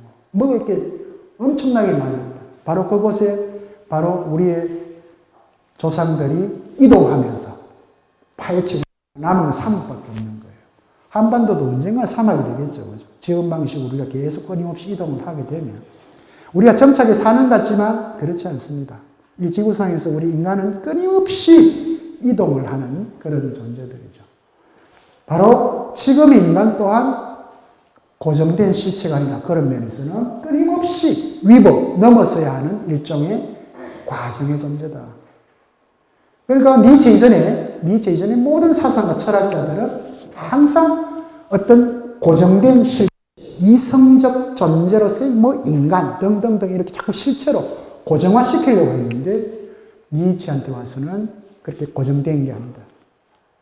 우리 인간도 사실은 지금 끊임없이 진화하고 있는 과정이죠. 그죠? 과정입니다. 난 하나의 실체로 이렇게 존재하는 것처럼 보여지지만 지금 내 안에 일어나는 생각의 변화도 그것도 전부 과정이 있는 거고요. 그런 의미에서 바로 이런 표현을 썼습니다. 굉장히 니치한테서 중요한 용어입니다. 자인데스 프로세스라고 하는 과정의 존재라고 하는. 그래서 인간은 진화하고 변화하는 존재이기 때문에 항상 스스로 이 프레임 틀을 이렇게 만들고 한계 지웠던 그런 일종의 틀이라고 하는 실체 개념이죠. 그죠? 실체. 고정적으로 하는 거. 인간은 이런 거야! 라고 이렇게 못을 박아버려. 규정하는 거예요. 그죠? 그걸 깨트려야 된다. 그걸 깨트려야 된다. 우리 인간과 인간의 관계에서도 그렇죠? 우리가 어떤 특정한 사람이 갖고 있는 인상들, 한번 그렇게 편견 내지 선입견을 갖게 되면 항상 그 사람 늘 변하는데도 불구하고 똑같이 그렇게 보게 되잖아요. 정말 저거 몇 년 전에 그런 놈이었는데, 이렇게 되는 거예요. 바로 그건 내 안의 문제라는 거죠. 그죠? 내 안의 문제. 나는 그렇게 굳어 있는 거예요. 그 친구는 벌써 이미 막 변해버렸는데. 정말 저 고등학교 때 내보다 공부 영 못했는데, 내가 정말 보기 싫어서 동창이 안 가. 그런 놈 가지 말아요. 못 갑니다. 그 친구는 벌써 이미 변해요. 전혀 다른 방식으로 살고 있는데. 따라서 인간이 어쩔 수 없이 저러해야 한다는, 이는 이래야 되고 저건 저래야 한다는 소위 존례입니다. 당위. 이게 그리스도교에서 가장 많이 강조했던 용어들이죠. 그죠? 당위 개념. 이 당위를 위버해야 된다. 극복해야 된다. 그렇게 표현을 합니다. 조금 넘겨보세요. 됐습니다. 위버메이시입니다. 초인은 이런 겁니다. 니체가 말하고자 하는 초인. 이거는 이제 여러분들이 좀 기억해 둘 필요가 있습니다. 그래야 니체를 읽을 때 오해를 하지 않습니다. 지금까지 초인 이렇게 이야기하면 이렇게 생각을 했죠. 인간의 한계를 훨씬 뛰어넘어 있는 어떤 슈퍼맨. 이렇게 이제 표현을 했는데 전혀 니체는 그런 표현을 한 적이 없습니다. 혹은 현실과 완전히 동떨어진 어떤 몽상가? 아닙니다. 아주 현실과 밀접하게 연결되어 있습니다. 헛된 판타지죠, 그죠? 판타지. 환상에서 벗어나서 현재의 뿌리를 내리고, 지금 여기라고 하는 현실의 뿌리를 내리고, 제일 중요한 표현입니다. 순간에 최선을 다하는 사람. 순간에 최선을 다하는 사람. 이건 저도 그렇고 여기 계시는 여러분들한테도 가장 어려운 주제입니다. 과제이고요. 순간에 최선을 다하는 사람. 굉장히 힘든 작업이죠, 이게. 그러니까 니체의 아주 그 짧은 생에 그 고통과 희열이 오가는 그 삶을 이렇게 들여다보면 니체가 위버맨시를 표현하는 그걸 이제 우리가 느낄 수 있죠. 그건 텍스트를 통하지 않고는 느낄 수가 없습니다. 왜 이 사람이 이런 얘기를 하는지. 순간에 최선을 다하는 사람. 그래서 먼 미래나 죽은 뒤를 걱정하고. 우리 대부분 그렇잖아요. 그죠? 잘 죽지 못하는 이유도 바로 그것 때문에 그렇습니다. 죽음을 이해하려고도, 죽음을 받아들이려고 하지 않고, 늘 죽음을 내 삶, 저 멀리 어디에 숨겨놓고, 은폐시키고, 모르쇠로 그냥 살아가고 있는 거죠. 그러니까, 걱정하는 존재가 아니라, 바로 지금 내가 발 딛고 서 있는 이 현실, 대지죠, 그죠? 대지에 충실한 존재. 이게 니체가 차라투스트라는 이렇게 말했다 해서 이야기하려고 하는 초인입니다. 초인. 그래서 사후에 대한, 죽음 이후에 대한 걱정은 언제나 지금 여기에 삶이 불행할 때 나타나는 일종의 징조, 심포툰. 니체가 봅니다. 그죠? 니체는 항상 죽음과 함께 살았던 사람이에요. 그 고통이 얼마나 이제 컸다는 것을 우리가 알 수 있죠. 죽음과 함께 살았던 사람. 그러니까 조금만 건강이 회복돼도 완전히 새로운 삶이 시작되는 거죠. 그러면서 새로운 책을 하나 쓰게 되고 세상을 완전히 새롭게 보게 돼요. 그래서 바로 이 초인을 통해서 영원 회귀하는 존재의 수레바퀴. 그러니까 영원 회귀라고 하는 니체한테서 또 다른 아주 중요한 핵심 개념이죠. 그러니까 우리가 니체를 만나게 되면 핵심적인 개념이 있습니다. 이제 초인 얘기를 했죠. 그죠? 앞에서 이야기할 때 그리스도교 신은 죽었다. 가치의 전도를 얘기했죠. 그죠? 가치.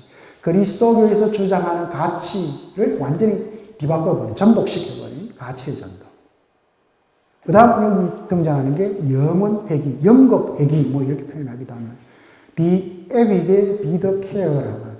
불교식으로 여러분들이 이해할 때 가장 잘 비유적으로 사용하는 표현은 윤회입니다. 윤회, 영겁 회귀라고 하는 표현인데 바로 존재의 수레바퀴라고 하는 표현을 씁니다. 존재의 수레바퀴. 그래서 자라토스트라가 초인을 이 세상 사람들에게 설파하는 이유는 바로 인간 삶 자체가 우울하기 때문이다. 저도 일상에서 그때그때 스스로 우울함을 느끼죠. 물론 여러분들도 마찬가지입니다. 여기 지금 계시는 분들이 우울하지 않는 분이 없어요. 다만 그 우울의 정도의 차이일 뿐입니다. 정도의 차이일 뿐입니다. 근데 본인 스스로 자기가 우울한 것들을 인정하지 않을 때 문제가 생기죠. 그죠? 문제가 생깁니다. 그 우울을 다른 표현으로 하면 그 우울의 감정을 갖게 되는 하나의 기분, 분위기를 하이데거와 같은 자는 die Angst, 불안이라고 했죠. 그죠? 불안 때문에 오게 되는. 아니, 실존적 불안에서 오게 되는 하나의 정조주의, 그러니까 감정적 느낌이죠. 느낌적 바로 우울이 있는 겁니다. 그래서 인간은 근본적으로 우울한 존재다. 그래서 바로 이 초인이 필요하다는 거죠. 이 우울을 극복한, 그게 소위 말하는 허무주의입니다. 허무주의. 니체 핵심 개념 중에 하나가 니힐리스무스죠. 그죠? 니힐. 허무주의를 극복하는 거죠. 허무주의. 인간의 삶 자체가 우울, 허무에 빠져 있는 거죠. 허무. 니히츠입니다. 독일말로. 아무것도 없다. 내 삶의 존재의 의미가 없다. 이렇게 표현하는 거. 이거 삶의 부정이잖아요. 그죠? 니체는 끊임없이 삶을 긍정하라고 하지. 나 삶의 존재의 의미가 없다라고 이렇게 부정하지 마라. 라고 하는 이유가 바로 거기에 있습니다. 그래서 인간의 삶이 우울하기 때문에 초인을 가르치노라. 이렇게 되는 거죠. 그래서 사람들은 대부분 자신이 정말 진정으로 바라는 것이 무엇인지 모른 채 살아간다. 우리 대학생 아이들도 상담해보면 대부분 그렇습니다. 왜 자기가 대학 들어왔는지, 왜 대학에서 공부해야 되는지. 아무런 자기 생각을 가지고 있지 않습니다. 놀라울 정도로. 그러나 아이들만 그런 것이 아니고 지금 여기 있는 우리들도 마찬가지. 정말로 내가 원하는 게 뭐냐, 내 삶에서 한번 여러분들, 저도 묻습니다만 여러분들 한번 물어보시기 바랍니다. 진정 내가 바라고 원하는 것이 무엇인지. 그리고 내면의 창조성, 그러니까 외부에서 어떤 절대적인 권위를 가져온다든지 아니면 나와 관련된 인간적 관계에서 그죠? 이 소위 말하는 공리주의적 관점이죠. 얘한테 이득이 될지 안 될지 이런 걸로 생각해서 내가 좀 의존하고 의지하고 그런 사람들 말고 내면의 창조, 내 속에서 내면의 창조성을 발휘하는 삶. 그러니까 이걸 꿈꾸지 않기 때문에 끊임없이 누군가에 의지하려고 하는, 그죠? 묻어가려고 하는. 요즘 아이들은 그런 걸 빨대 꽂는다 그러대요, 그죠? 빨대 딱 꽂아가지고 너의 영양분을 다 빨아먹을 거야. 혹은 원하는 삶을 가슴에 품고 있더라도 제일 마지막에 제가 이제 하는 말인데, 니체가 하는 말입니다. 자라토스트라는 이렇게 말했다 해서, 용기를 내지 않는다는 거. 용기를 내어 펼쳐보지 못합니다. 다른 말로 하면, 자기 삶을 주도적으로 살아갈 행위를 하지 않는다. 늘 주춤거린다. 그게 니체는 당시에 자기가 보았던 그 시민들, 중산층 서민계급들이 갖고 있는, 시민계급들이 갖고 있는 소심함과 비천함이었습니다. 그래서 자르토스트라는 이 사람들의 창조성을 올가매는 이 정신의 올무, 이걸 다른 말로 표현하면 우울이죠. 그죠? 우울. 정신의 올무를 풀어주고자 핵심적인 얘기죠. 낙타, 사자, 어린아이. 이 얘기는 워낙 여러분들이 잘 알기 때문에, 그죠? 낙타의 삶, 사자의 삶, 그리고 어린아이의 삶. 그죠? 자르투스트라의 얘기 중에 가장 중요한 얘기입니다. 인간은 살아가는 동안 대부분입니다. 대부분. 저도 그렇고. 저도 지금 요즘 낙타의 삶인데. 낙타를 닮아가다가 결국은 사자도 한번 못 내보고 어린아이는 뭐 아예 뭐 생각도 못하고 결국 낙타로 끝나는 우리의 일상의 삶이 지금 하기 싫어도 밖으로 표현도 못하고 혼자서 그죠? 낙타처럼 끙끙거리는. 네. 직장에 다니시는 분들도 그렇고 집안의 일에서도 그렇고 사람과의 관계에서도 그렇고 그죠? 싫으면 싫다. 조금 좋다. 분명히 자기를 주장하고 해야 되는데 미적지근에 이것도 아니고 저것도 아니고 속으로만 그냥 그죠? 끙끙거리는 사람. 혹은 루신 아큐정전님 뭐 여러분 알겠습니다. 독특한 정신승리법을 가진 자죠. 그죠? 네. 그렇지 뭐 내가 뭐 사는 게 이렇지 내가 하는 게 그렇지 뭐 스스로 그렇게 정신승리하는 사람들 많죠. 낙타들. 혹은 채찍 맞아가며 어쩔 수 없어 하면서도 마치 자기 자신이 원해서 하는 것처럼 착각하는 존재들. 뭐 등등입니다. 소위 말하는 한마디로 표현하면 노예적 삶을 사는 끊임없는 순응주의에 길들여져 있는 사람들을 얘기를 합니다. 낙타. 그래서 이렇게 낙타처럼 살다 보면 인간의 삶은 니체가 표현할 때는 황무지입니다. 그죠? 우리가 낙타를 볼 수 있는 곳이 사막이죠. 그죠? 사막. 바로 그 사막 같은 메마른 삶을 힘겹게 이어가는 수준이다. 적어도 우리한테 중요한 것은 낙타에서 사자로, 다른 말로 하면 자기 주장을 할 수 있는, 나는 누구다라고 저항할 수 있는 이런 사자는 필요하다. 그죠? 나를 노예처럼 부리지 말라! 라고 주장할 수 있는. 이것도 굉장히 라디칼한 주장입니다. 급진적인 주장입니다. 이 시대에. 사자의 정신이 없으면 인간에게 가해지는 모든 폭력과 억압으로부터 벗어날 수 없다. 바로 이 사자는 저항의 정신. 그러니까 태제에 대한 안티테제죠. 그죠? 안티테제. 저항의 정신을 표현하는 게 사자. 이런 사자들은 특정 사회에 보면 소수의 사자들이 있습니다. 지금도 마찬가지고요. 대다수는 노예고요. 특정한 소수의 사자들이 있는데 니체가 궁극적으로 우리한테 얘기하고자 하는 것은 이런 사자가 아니고 바로 어린아이의 삶입니다. 제가 대학생들하고도 처음 만났을 때 제일 많이 강조하는 것 중에 하나가 네가 공부를 해야 되는 이유를 얘기를 하면서 다시 한번 너 어린아이의 모습을 한번 돌아가 보라 라고 이제 표현을 많이 하는데 니체가 얘기했던 바로 어린아이. 긍정의 정신의 가장 대표적인 존재가 바로 아이들입니다. 적어도 4, 5살 이전 우리가 말하는 심리학에서 이야기하는 자의식이 형성되기 이전의 아이들. 여러분들 아이들 키워봤기 때문에 알잖아요. 그죠? 1살, 2살, 3살 이럴 때 애들. 끊임없이 묻잖아요. 왜? 그 아이들에게 세상은 그리고 자기와 관련된 사람들은 모두가 의심의 대상입니다. 모두가 삶의 대상이고요. 그 아이들에게 세상은 너무나 넓고 풍요로운 곳이에요. 순진무구한 이 아이들에게는. 근데 뭐 한번 생각해 보십시오. 그 아이들에게 우리는 2살, 3살 때부터 계속 페어보트 시키죠. 그죠? 금지. 이건 하지 마. 저건 하지 마. 묻지 마. 엄마가 시킨 대로만 해. 등등등. 계속 페어보트입니다. 금지, 금지, 금지, 금지. 물음. 어린아이가 이제 낙타가 되어 가는 거죠. 예. 낙타. 그 낙타가 일찍 된 아이들을 우리는 똑똑하네.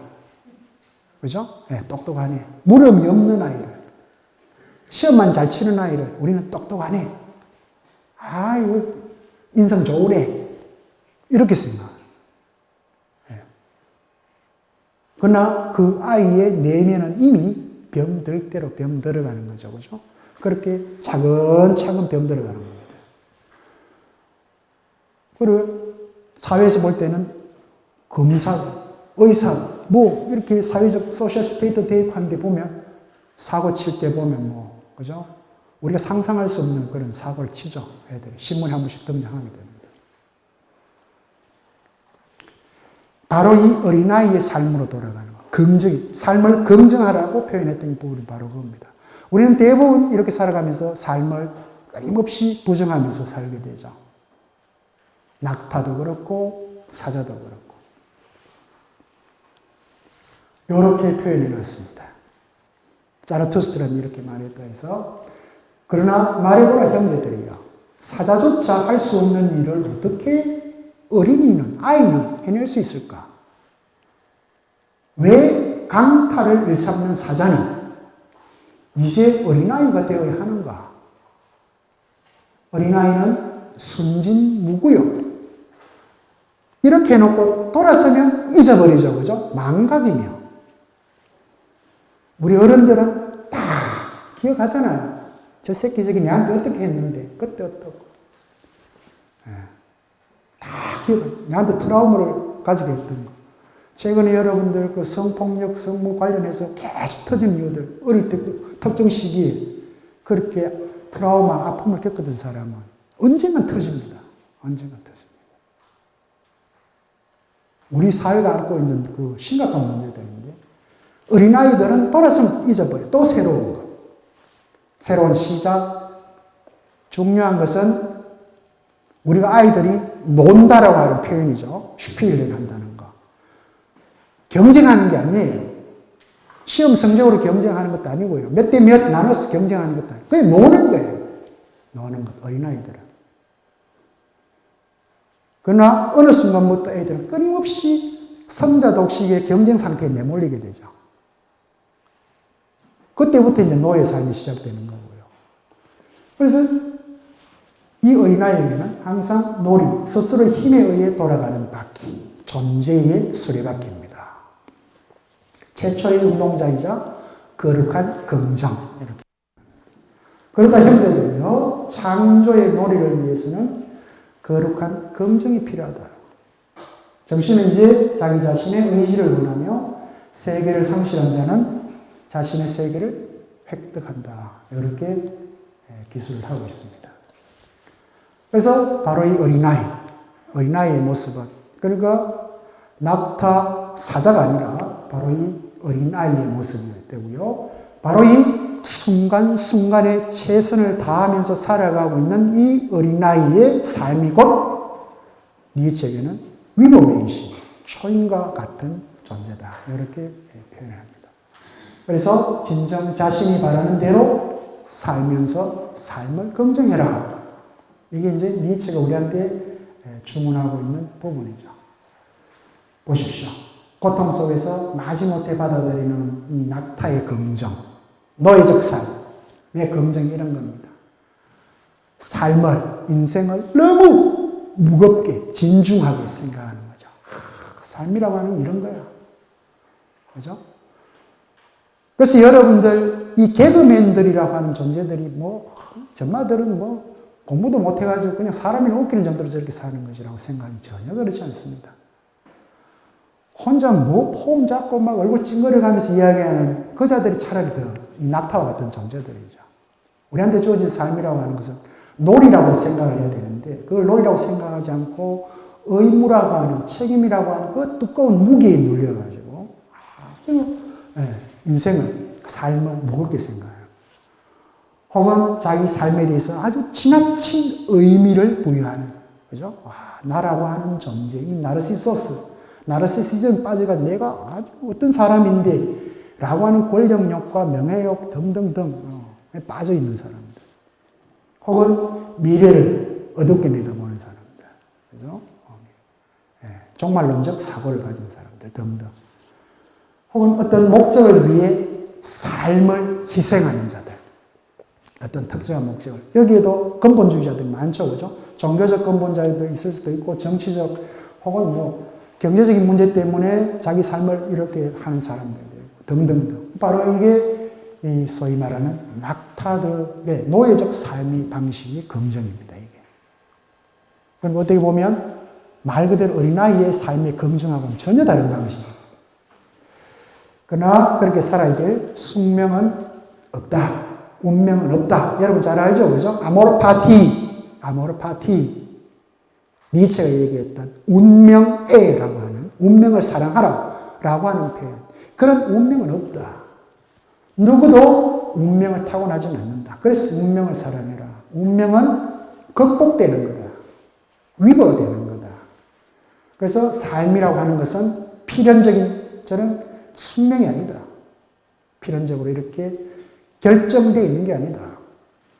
인간은 우연히 태어났어. 뭐 저도 그렇고 여러분들도. 우연히 여러분들은 여러분들의 부모님을 만난 거죠. 여러분들의 부모님을 만나. 여러분 부모님들도 우연히 여러분들과 같은 자제분들을 만난 겁니다. 우연히. 그리고 만나서 살아가고 있고요.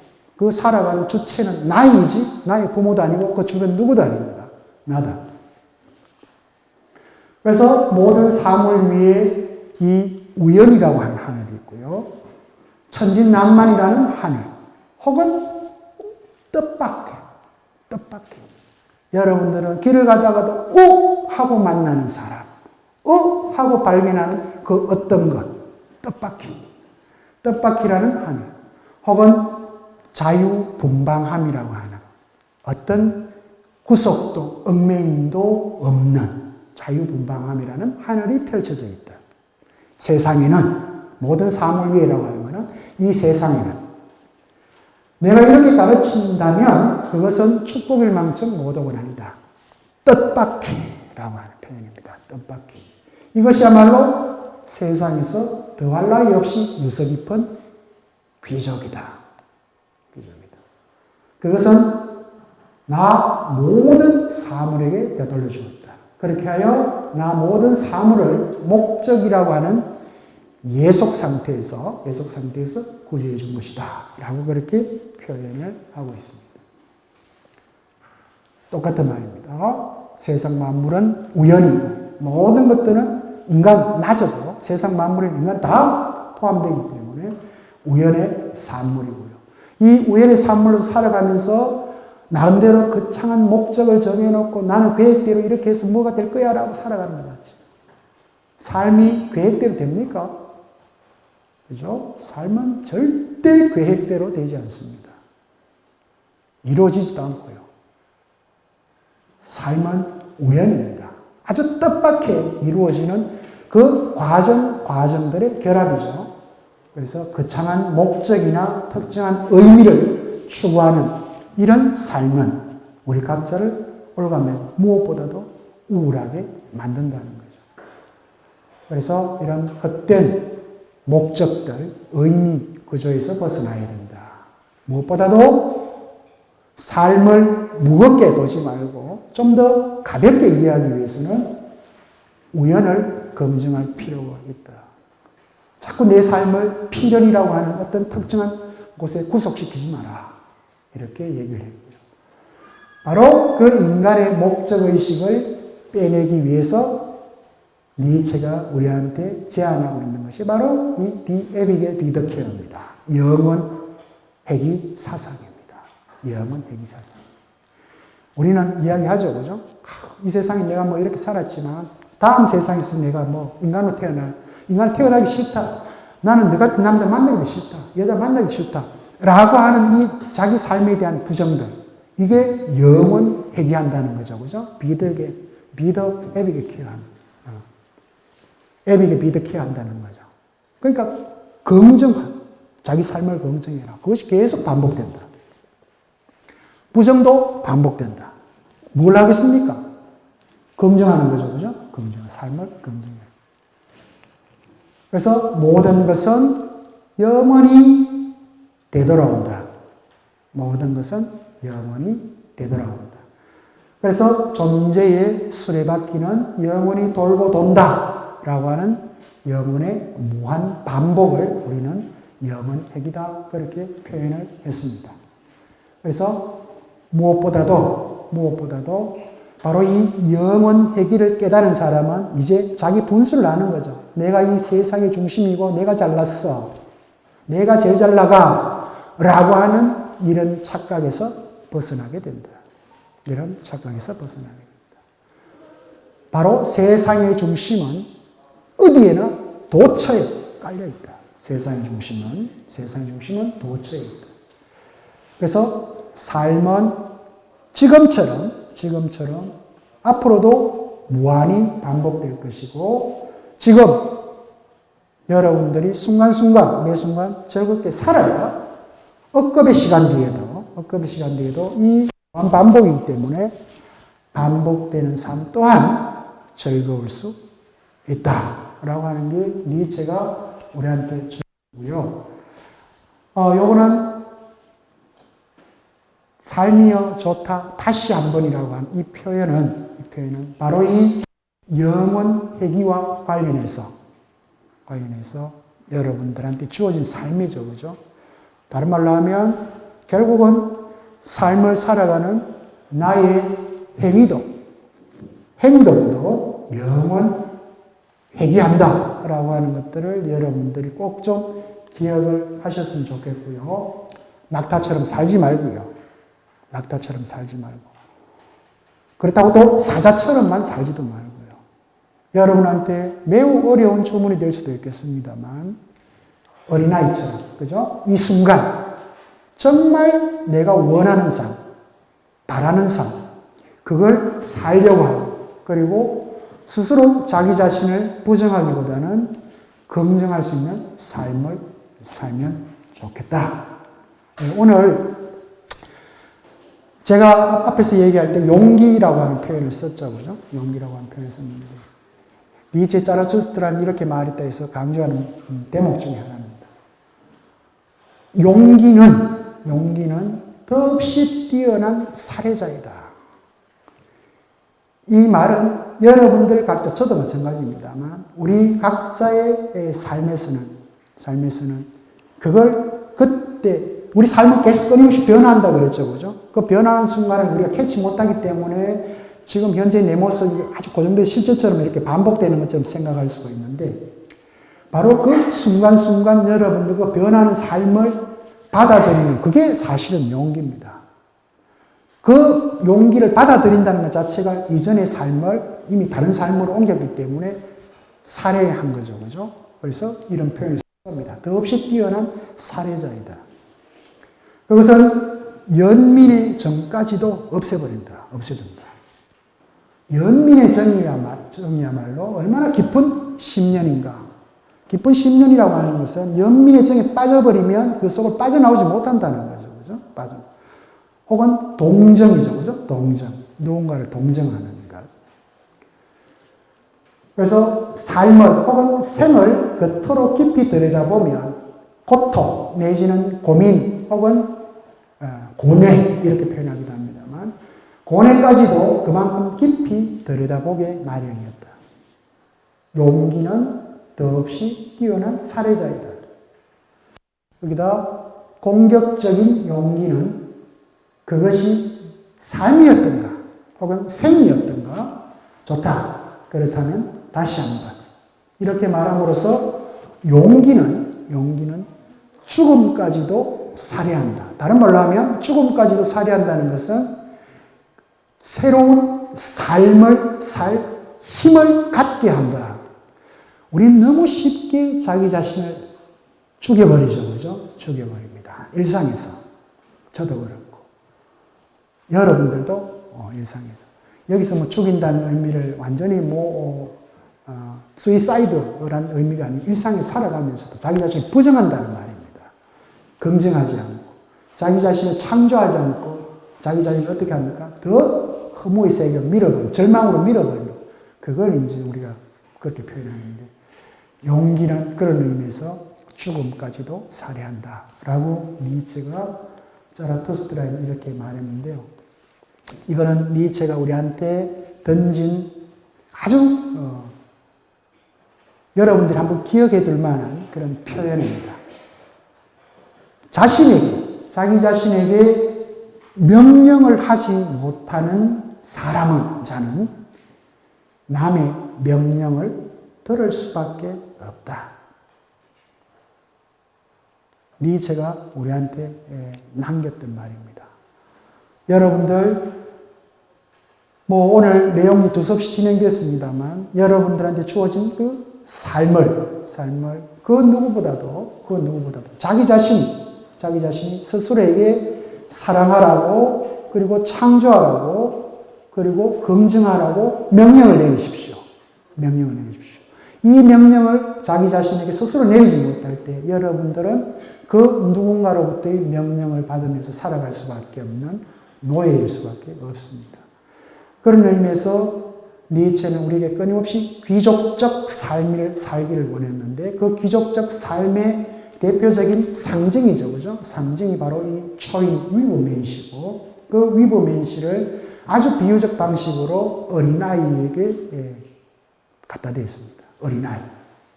어린아이와 같은 삶. 끊임없이 세상에 대해서 호기심과 경이로움을 가지고 세상에 대해서 묻고 고민하고 그러면서 그 묻고 고민하는 것을 자기 삶을 통해서 그대로 드러내려고 했던 사람. 그걸 니체는 자라투스트라를 통해서 우리에게 말하려고 했던 것 같습니다. 오늘 내용은 좀 짧게 빨리 끝냈습니다만 여기까지 하고요.